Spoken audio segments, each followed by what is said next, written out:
Buenas tardes, amigos de Filmoteca Villaverde. Con puntualidad británica, como es costumbre en la casa, arranca esta sesión de hoy sábado 7 de noviembre de 2020. El mundo del circo ha sido una constante, recurrente al menos, fuente de inspiración en un montón de películas a lo largo de la historia del cine. Esto viene a cuento de la película a la que se dedica un hueco hoy en este programa que organiza la Unidad de Cultura del Distrito Villaverde. Es una película documental que se integra en este miniciclo, en esta muestra del cine español más reciente que poquito a poco se está ofreciendo a través de esta pantalla, meses anteriores con público y ahora forzosamente por las circunstancias de manera online. Dentro de estas nuevas tendencias del cine español, igual que en el resto de la cinematografía internacional, el documental, como género grande, está ocupando un importante protagonismo. Documentales que se presentan en un porcentaje nada desdeñable en festivales y en salas comerciales de estreno. Tenemos hoy, precisamente para ilustrar este apartado, la película, una producción recientísima, española, llamada Marcelino, el mejor payaso del mundo, dirigida por Germán Roda. Germán Roda, buenas tardes y muchas gracias por estar aquí con nosotros. Muchas gracias a vosotros. Muchas gracias a vosotros. Pues nada, muchas gracias por la oportunidad. Estoy contentísimo de poder compartir nuestra película con toda la gente de Villaverde y agradecer sobre todo, pues eso, en estos tiempos en los que estamos, pues que tengáis el tiempo para ver una película, para ver un documental y salir un poco de esta pandemia que nos está acechando. Pues bueno, pues siempre es de agradecer. Y bueno, este documental pretende ser un homenaje al mundo del circo, también al mundo, por supuesto, de los payasos y al resto de las artes escénicas. Y quisimos contar esta historia tan especial también de una manera especial. Como decía Miguel Ángel, el género del documental está poco a poco llegando a altas gamas, pero esto lo que vais a ver es una docuficción, es un docudrama, película documental, como lo queráis llamar. ¿Y qué es lo que es? Es una mezcla entre documental y entre película de ficción, ¿no? Para que sepáis un poco el género del que estamos hablando, que es un género relativamente joven, que no tiene más de 30 años, pero que también está cada vez más en auge.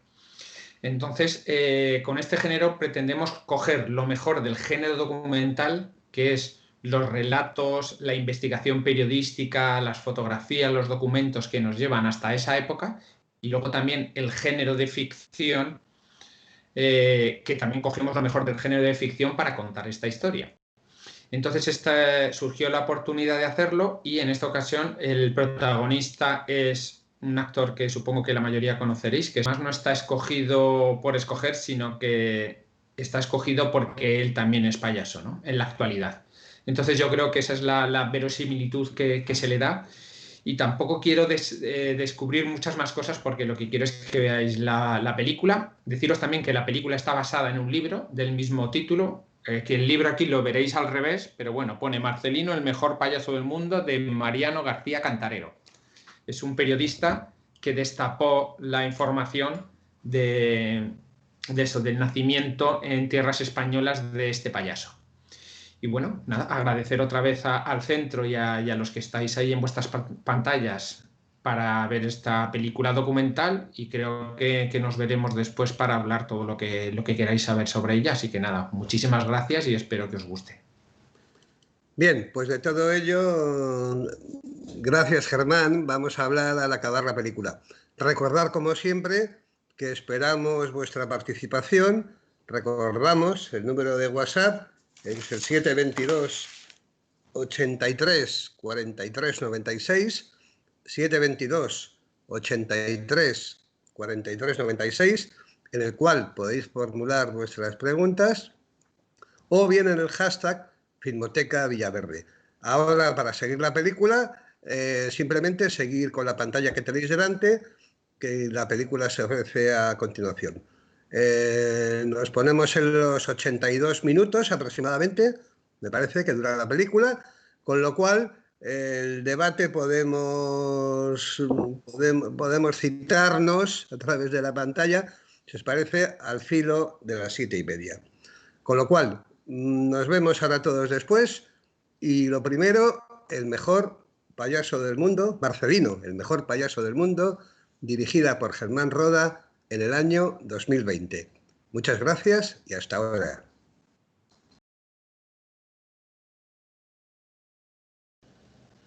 Bueno, pues esto era Marcelino, de Germán Roda, el mejor payaso del mundo. Como decíamos al principio, el circo ha sido en muchas ocasiones fuente de inspiración para películas muy significativas. Así de memoria se me ocurre el fabuloso mundo del circo de DeMille, el Lola Montes de Masófuls, Trapecio de Carol Reed, La Estrada de Fellini, en fin, el Zafarrancho en el circo de Jacques Tati, que es el gran cómico que resucita un poco el espíritu de Chaplin, que ya nos regaló otro de sus grandes largometrajes centrado en el mundo del circo, que se llamó El Circo.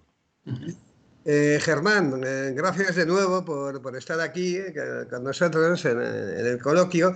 Recordar antes de nada el número de WhatsApp a través del cual podéis intervenir, 722 83 43 96, 722 83 43 96, o bien a través del hashtag Filmoteca Villaverde. Germán, ¿cómo llegaste al personaje de Marcelino? Pregunta obvia, pero si quieres necesaria para romper el hielo. Claro, sí. Todos los proyectos tienen un comienzo. Pues esto nació porque yo he hecho algunos documentales con un periodista de investigación que se llama Ramón J. Campo, y él trabajaba en el periódico Heraldo de Aragón de Zaragoza con Mariano García, que es el que destapó la historia allí por 2009. Entonces yo me puse en contacto con él y me contó un poco lo que tenía averiguado y me pareció una historia espectacular. Entonces le dije, a mí me gustaría hacer algo con esta historia. Todavía no sabía muy bien el qué, pero me apetecía. Y me dijo, bueno, pues espérate a que acabe el libro, a que lo publique, y entonces nos ponemos a ello. Y le dije que fenomenal, esperamos unos años, y creo que fue a finales de 2018, ya publicó el libro, y luego ya cuando me leí el libro entonces ya lo tenía clarísimo, porque era una investigación grandísima. En el libro cuenta toda la historia, más el nacimiento del circo, ¿no? La industria cinematográfica en América. Y yo vi que había una historia. Lo que vi primero es que había una película de cine. O sea, esto seguro que lo cogen los americanos y con 40 millones de euros hacen un peliculón, ¿no? Y lo llamarían el precursor de Chaplin y Buster Keaton, ¿no? Y sería un peliculón, pero bueno, todavía está por hacerse. Pero estando en España y como estaban las cosas, pues al final decidimos hacer este documental, pero ahí fue cuando vi claro que tenía que meterle... Bueno, eso hablaremos después. Pero sí, en principio se fue a través de Mariano, del periodista. Publicó el libro y yo lo leí, como me pasa otras veces cuando hago documentales o películas. Dije, aquí hay una historia, porque la historia tiene todos los ingredientes de una buena historia, y le dije, bueno, vamos a hacer el documental, y nada. 2 años y medio después, pues lo acabamos y nada, felices y contentos. Pero fíjate, mientras veía la película dándole vueltas y pensando justo lo que tú acabas de decir, yo pensaba para mí, aquí hay una gran película de ficción, aquí hay una historia. Y efectivamente, la pregunta sería, ¿por qué te has ido al documental en lugar? Lo acabas de contestar claramente. Lógicamente es es un tema presupuestario. La película habría requerido pues una producción ambiciosa, una coproducción, seguro que con más países, con más productores.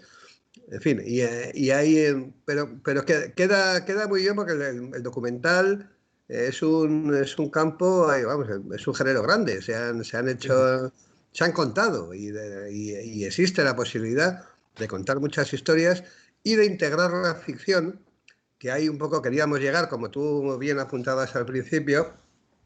¿Cómo consigues casar esa parte de ficción, esa parte de docudrama, esa parte dramatizada, esa parte de dramaturgia que introduces? ¿En qué momento decides utilizarla y qué herramientas has utilizado para casarla con la parte estrictamente documental? Estrictamente documental.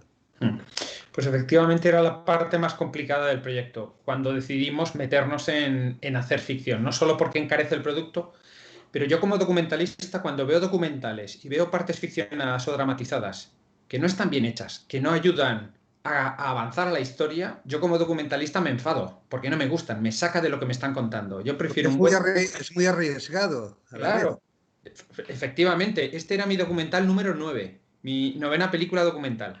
Entonces yo me lo pensé mucho antes de hacer una ficción. Yo he hecho ficciones, pero separadas de documentales. Pero después de hacer 8, dije, esta sí que tenemos que hacer una ficción que ayude a contar la historia, porque si no, en vez de sumar, yo creo que lo que hace es restar. Entonces, ¿qué pasaba aquí? Que teníamos un inconveniente. No teníamos, tristemente, ninguna imagen de Marcelino en escena. Con lo cual, pensamos en recrear esos números de Marcelino y algunas secuencias de su vida para que el espectador pudiera hacerse una idea de cómo era el circo en esa época y cómo eran los números de Marcelino, porque como digo, tristemente no había imágenes. Y luego, lo segundo que se nos ocurrió, esta película, como ya decidí que iba a ser documental y ficción, pues llamé a mi amigo Miguel Ángel Lamata, director de cine, de Futbolísimos, bueno, y otras películas, y para que me ayudara en la parte de ficción, para hacer un trabajo conjunto. Y ahí se nos encendió la bombilla porque lo que dijimos es, vale, esas partes de ficción, ya que Marcelino en sus números y coincidía por nacimiento y por muerte, tenía un paralelismo con las fechas del cine mudo y del cine sonoro, en esa época dijimos, vamos a hacerlo como si fueran esas ficciones cine mudo. Y así de esa manera contamos la historia, somos fieles al personaje que no hablaba y además de esa manera metemos al espectador en, por ejemplo, en los años 20 en Nueva York o a principios de siglo en Nueva York cuando el cine todavía era mudo. Y esa fue la decisión más importante. No sabíamos lo que iba a durar, pero al final pues hay 40 minutos de ficción y 40 minutos de documental que yo creo que están equilibrados y por todos estos puntos que te digo es por lo que tomamos la decisión de hacer una ficción que ayudara a avanzar a la historia. Hay dos etapas en la vida de Marcelino, porque en la película imagino que basándote en la documentación encontrada y en el libro de tu amigo Mariano,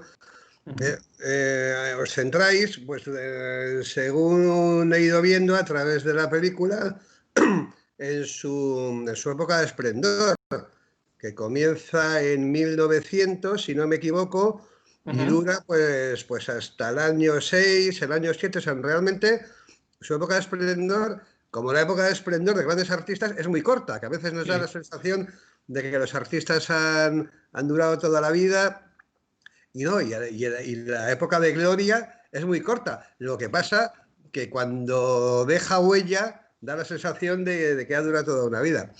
Enlace a donde quería llegar, debe nacer hacia 1870, pues me da la sensación, por la cronología que sigue tu película. Muere en el año 24 o 25, que no lo he cogido muy bien. Pero hay dos partes, que vuelvo al principio, hay dos lagunas en su vida, que lógicamente lo más difícil, me imagino, que os ha supuesto el investigar toda la fase de su niñez, los primeros 20 años, sí, desde el 70 y tantos hasta el año 1900.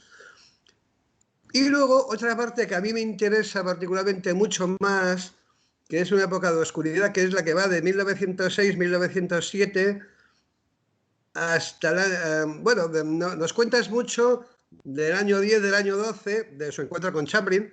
Chaplin, la primera vez que aparece en la pantalla, es en el año 13, año 14, si mal no recuerdo ahora mismo, y ahí todavía está él. Pero luego hay unos 12 años, desde el año 13, año 14, hasta el año 25, que fallece, de la que se sabe muy poco, que se sabe de su declive, se supone que lleva ahí una vida, bueno, pues una vida apartada, y una vida de ruina, hablando, diríamos hoy. Sí, sí. Mejor que yo, seguro que tú lo puedes explicar mucho mejor. Pues sí, lo que pasó, nosotros nos hemos basado de Marcelino, había poquísimo, poquísimo.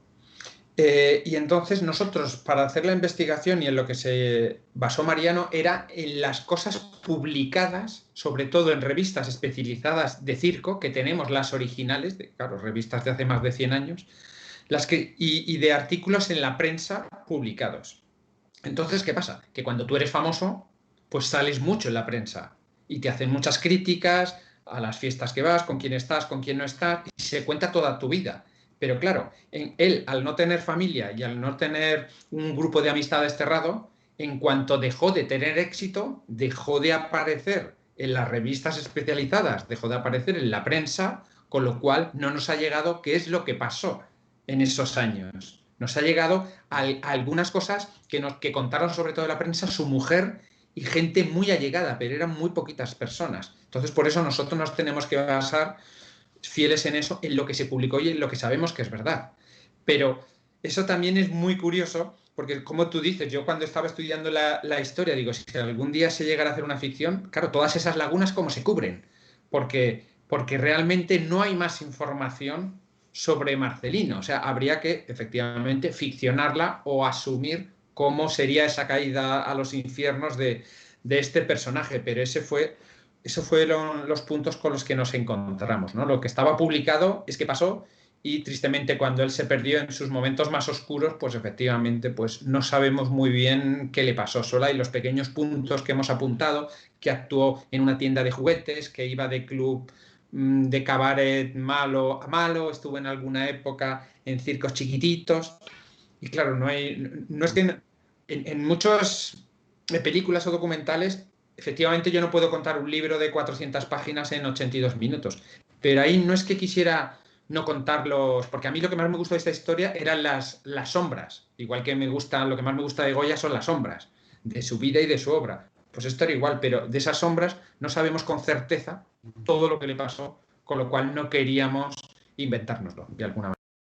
De acuerdo, o sea, es mucho más literario y da mucho más juego el fracaso que el éxito. Claro. Por eso en general, en todos los biopics, en todas las biografías de personajes que se han llevado al cine, la fase de declive, incluso hay biografías en las que se centran casi exclusivamente en la fase de declive. ¿Por qué? Porque da mucho más juego, es mucho más literario y mucho más cinematográfico. Sí.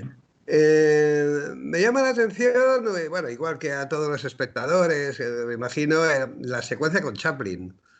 Te iba a preguntar, ¿es verdad, hay testimonio de que es él, de que es Marcelino quien le propone andar así? Me imagino que has recurrido un poco a la imaginación. Sí, no, eso era Dinos la verdad, que no te va a pasar nada. Sí. No, sí, os cuento la verdad. Hay dos momentos cuando era pequeño que él hacía de gato, que eso está contado tal cual en la película, es lo que pasó. Y luego el segundo encuentro que tuvieron, la fuente que tenemos es la biografía, una de las varias biografías de Chaplin, es que fue en el hipódromo, en el camerino, que Marcelino ya estaba mayor y Chaplin fue a presentarse con mucha ilusión de, me acuerdo que le he seguido su carrera, es usted un maestro, me encanta como tal, y Marcelino estaba en otra cosa. Lo que cuenta es que casi ni le reconoció. O sea, Marcelino estaba en otra historia. Entonces, sí, que actuamos. Y entonces no sabía quién era, sí, que actuamos en Londres hace unos años, y Marcelino, sí, puede ser, pero como que no le hacía mucha gracia lo que le estaba contando. Y entonces Chaplin salió del camerino como triste, como con la sensación de con lo grande que ha sido Marcelino, que fue un referente para muchos, que ahora esté tan mal y que ni siquiera se acuerde de mí, pues le produjo, ¿no? Como cuenta que estuvo como triste, ¿no? Como salió de allí como triste. Entonces, lo que nos hemos inventado nosotros es lo que pudo haber pensado Chaplin, ¿no? Que él era muy bueno, era un referente, pero ¿qué pasó? No se supo adaptar a los nuevos tiempos, venía al cine, no se quiso subir al carro del cine, también le pilló mayor, y eso es lo que hemos querido contar en esa secuencia. Pero lo que sí que hay unas fuentes rigurosas, porque también lo dice Chaplin en otras biografías y lo dice otra gente, en que no me acuerdo ahora bien la película, si eran Candilejas o era en otra película, que Chaplin hace un silbido que es directamente el mismo silbido que hacía Marcelino en sus actuaciones. Eso está cogido tal cual. Y luego había también algunas referencias en cuanto a la vestimenta. Marcelino fue uno de los primeros que se puso un traje de chac, o sea, un frac grande que no le iba bien y tal, y que eso también está más o menos demostrado que pudo ser una influencia para Chaplin. Esas son las cosas las de verdad y las que yo ficcioné. Inevitablemente recuerda esa secuencia a aquella de Candilejas, en la que él hace el homenaje a Buster Keaton, que Claro. le saca en un fragmento, vamos, en el tramo final de la película, a Buster Keaton, que le pasó lo mismo a raíz del cine sonoro, no supo adaptarse y acabó pues también con una vida de sombras. Y perdón, es curioso además la importancia de la relación con Chaplin, porque todo esto que cuentas, lógicamente, es mi opinión, no hay más remedio que ficcionarlo y guionizarlo, porque si no fue así, pues seguramente que hubo algo parecido. Sí. Chaplin, además, que cuando hablamos así para entendernos de cine de autor, si hay un concepto de cine de autor, siguiendo etimológicamente el sentido, pues es Chaplin, que era guionista, productor, director, protagonista y autor de casi todas las músicas. Sí. Con lo cual, pues esa secuencia cobra un sentido especial. Y al hilo de esto, que ahí es donde quería llegar un poco en la pregunta de cómo ves tú el enfoque, porque es que de ahí, de esa secuencia y de tu película en general, emana una reflexión muy interesante. Cómo el declive del hipodrón de Londres y posteriormente de Nueva York viene dado por la masificación y la popularización del cine, que se convierte en un arte de masas en detrimento de los cómicos y las compañías que actuaban en directo, y cómo curiosamente un siglo después, con el advenimiento del siglo XXI, ocurre lo contrario. Los cines, las grandes salas, tienen que comenzar a cerrar y son los grandes musicales y es el teatro, incluso el circo, que había estado cerrado en Madrid muchísimos años, desde la época del Price, de la Plaza del Rey, incluso hasta el circo resurge. Es curioso, ¿cómo ves tú ese paralelismo? Lo que ocurre en el 900 y 100 años más tarde, el proceso inverso. El Sí, proceso inverso. sí, es que es muy interesante. Yo precisamente estuve la semana pasada en el Circo Price viendo un espectáculo protagonizado por Pepe Villuela que hace una historia del Circo Price. O sea, y yo de pequeño no fui al circo, pero es lo que tú dices. O sea, se está volviendo otra vez porque es una demanda del público. Estarán las grandes empresas y todo lo que queramos, ¿vale? Pero al final es una demanda del público. El público pasó de reírse con Marcelino 10.000 personas en una sesión con una persona que no hablaba a de repente reírse con los cortometrajes de Chaplin y de otros cómicos. Entonces ya el circo no les apetecía, como que se cansaron. Hubo entre medio la Primera Guerra Mundial, la gente quería cosas más rápidas, no quería las cosas clásicas, pero ¿qué es lo que está pasando ahora también con la industria del cine? Yo lo que veo es lo que estás diciendo tú. A mí últimamente, yo soy un enamorado de los documentales. Me están interesando más los documentales y me están interesando más el teatro y las cosas en directo que las películas. No es porque no sean tan buenas, que creo que no son tan buenas, pero hay algo que yo como público demando algo diferente. O sea, ya me he cansado, ¿no? Como está pasando con las series o con las plataformas, que llega un momento que te cansas. Entonces yo voy al teatro, como te digo, la semana pasada fui al teatro a ver un espectáculo de circo y me encantó. porque eso es que es muy difícil de verlo. Y no sé por qué será, a lo mejor la gente, estás 30 años, te cansas, o estás 100 años y te cansas, pero yo creo que el teatro se lo inventaron los griegos hace muchísimos años, mucho antes que el circo y que el cine, y que va a estar ahí siempre. O sea, yo se ha puesto por algo, ha puesto por el teatro, o incluso mezclado con el cine, porque ahora también se hace, ¿no?, obras de teatro que tienen pantallas. O sea, esa mezcla yo creo que va a estar ahí siempre, pero el teatro en directo, yo creo que eso va, no sé si va a volver, pero vuelve a ser una experiencia que no se puede tener todos los días, y me parece ahora mismo más interesante que ir a una sala. Nos pregunta Aroa, una espectadora, en torno a los dos personajes femeninos, el de Luis y el de la segunda mujer, Sí. que no se acuerda de ella y yo tampoco me acuerdo. Ada, me parece que es, ¿no? Ada Hall. Ada Hall, exactamente. Pregunta María Luisa, no, perdona, Aroa. María Luisa es otra espectadora, que ahora te hago la siguiente.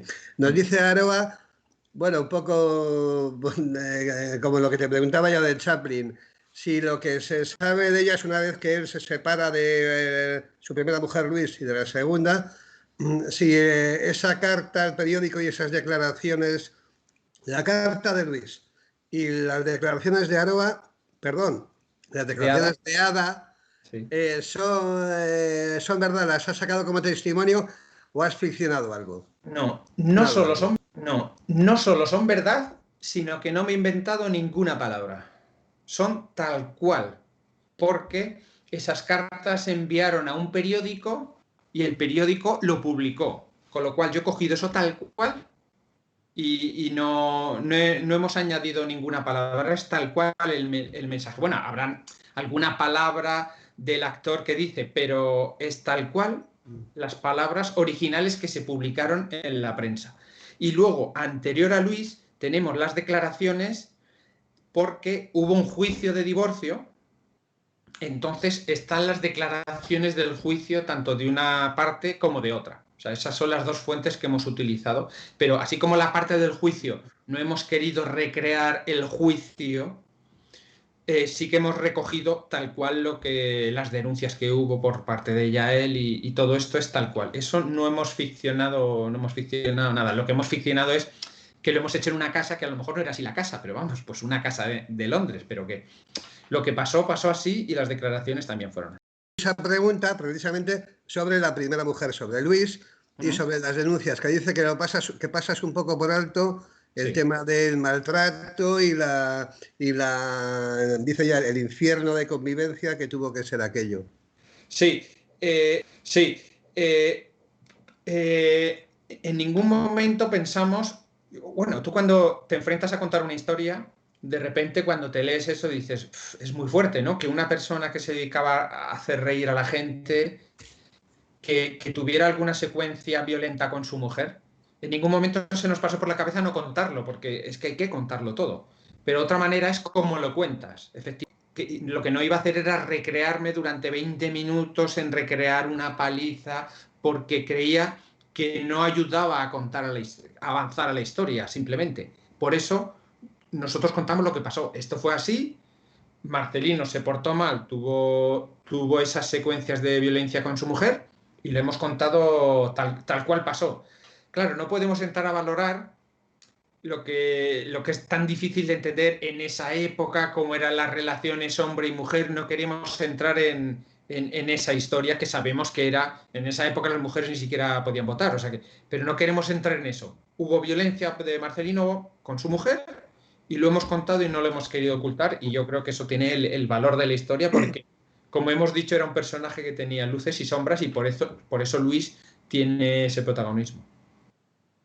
Sí, y lo otro habría sido, esto ya es cosecha mía, meterte en un berenjenal de difícil manejo. Sí. Está viendo lo que se cuenta. Muy bien, pues no sé si quieres añadir alguna cosa más en torno a la película o a lo que quieras. Yo añadiría que la primera llamada que hicimos, yo en cuanto me leí el libro, el primero el que pensé fue en Pepe Villuela, por muchas razones. Primero, porque es un actor muy bueno, tanto porque yo le seguía su carrera tanto en comedia como en teatro. Él es más conocido por las series que ha hecho cómicas en la televisión, quizás es menos desconocido, es más desconocido en su carrera dramática, tanto en cine como en teatro, sobre todo. Entonces, yo creo que se ve en la película que Pepe Villuela está muy bien en las partes dramáticas y está muy bien en la parte comedia. Luego también lo escogía él porque él es un payaso. Entonces, como decimos al principio, lo que queríamos era contar cómo un payaso del siglo XXI se mete en la piel de un payaso del siglo pasado. Y luego hasta que incluso tenía las actuaciones de Pepe en directo cuando él hace de clown, de payaso, son habla más que Marcelino, pero también son muy físicas y tienen algo que ver con lo que hacía Marcelino. Incluso tenía la estatura que tenía Marcelino. Con lo cual, yo creo que era el personaje perfecto para poder protagonizar esta película, y el feedback que hemos recibido del público, la verdad es que no se imaginan a otra persona que no sea Pepe, y yo tampoco me lo imagino, con lo cual, pues yo creo que fue una buena decisión. Y Pepe, tanto dentro como fuera, pues nos demostró el artista que es, y bueno, estoy contentísimo de haberlo encontrado. Sí, queda francamente bien. Pues comentar a los espectadores, antes de cerrar, que mañana domingo descansamos y que la semana que viene continúan las sesiones de Filmoteca Villaverde. El otro día cometimos un error al decir que la película del lunes es japonesa, La Verdad, de Koreeda. Es de un director japonés, está dirigida por Hirokazu Koreeda, pero es producción francesa. Con lo cual, el lunes, La Verdad, producción francesa del año 19, dirigida por el japonés Hirokazu Koreeda. El martes martes y miércoles hay dos documentales, María Baikalas y Ara Malikian, dos documentales sobre dos personajes fundamentales del mundo de la música del siglo XX, María Callas y Ara Malikian, el último, siglo XX, siglo XXI, porque está ofreciendo giras que no paran. Y el sábado volveremos al cine de ficción otra vez con Anne, de David Pérez Sañudo, al que tendremos aquí. Podréis preguntar aquello que consideréis, quien nos explicará la película. Anne, una producción recientísima que se acaba de estrenar y que veremos aquí en Filmoteca Villaverde. Cuando son las 19:55 de este sábado 7, muchísimas gracias, Germán, por haber estado aquí con nosotros. Gracias por tu película y gracias a todos por vuestra asistencia. Muchas gracias y un abrazo. Hasta el próximo día.